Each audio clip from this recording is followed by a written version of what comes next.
Now,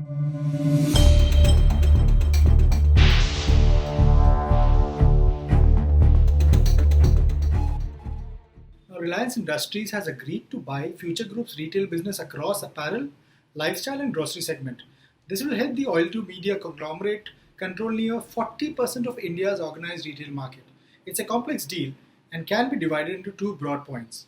To begin with, Future Group will merge five listed entities across Future Retail that has Big Bazaar and Food Bazaar, Future Lifestyle that runs Central Brand Factory, and Future Consumer that is an FMCG arm into a back-end company called Future Enterprises Limited, which currently owns the group's retail infrastructure. They will then split the company into two divisions. One, where it'll put all the retail, warehousing, wholesale business and sell it as a slum sale to Reliance for around 24,000 crore, 24,700 crore. The amount includes all liabilities and borrowings too. Now, the residual business in Future Enterprises will have FMCG, insurance, and textile manufacturing.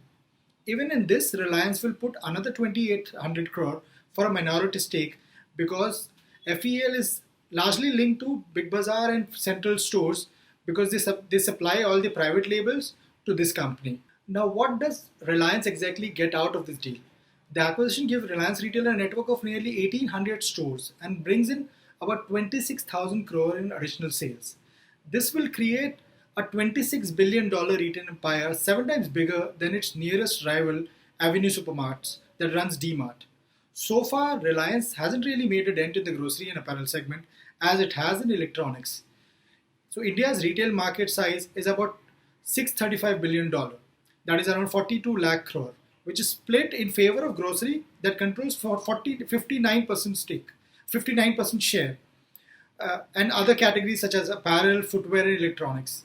At present, Reliance Retail's store network within the pure play retail business is skewed completely towards the electronics segment that accounts for nearly three-fourths of the overall store count and generates a fourth of the revenue at rupees 45,000 crore.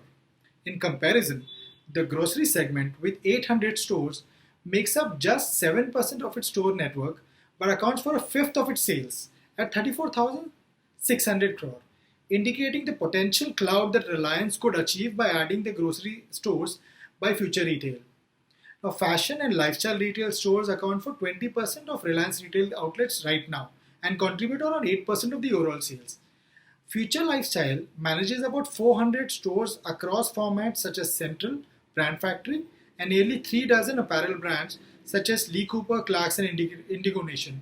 So, eventually, Reliance Retail will manage about 70 international and global brands in apparel, which will make them by far the undisputed market leader within the apparel and lifestyle space. So why is Biani exiting the retail empire that he created over the last 3 decades? One, he opened more than 1,800 stores across apparel and grocery formats and acquired nearly half a dozen retailers, including Easy Day, Hypercity, and Nilgiris over the last 7 years. This meant he needed money not just to acquire, but also manage these, which would have not been possible without borrowing. At present, his business have a consolidated debt of over 13,000 crore on an overall sales of 26,000 crore. Nothing wrong with the debt except the fact that his group company started defaulting on repayments just before India's hit the COVID-led lockdown. Also around the same time in March, the stock prices of nearly all his listed companies crashed by about 70% within a month, triggering margin calls from lenders which held his shares as security. But after the lockdown, all his lifestyle and apparel stores were shut as they were deemed non-essentials with no cash flow generated to pay for the interest. The company as a whole didn't even generate sufficient cash flow to run basic operations, which also have high fixed costs like labor and rent. Now, half his supermarkets were shut, and other half saw sluggish sales. Also, they could not even raise more money by selling their own stake as the majority of the shares were pledged with lenders. So this was the only way out to sell it to existing investors or bring in newer investors who can bail out the company. So it's a win-win situation for Reliance and Kishore Biani's Future Group. Otherwise, they would have been declared bankrupt.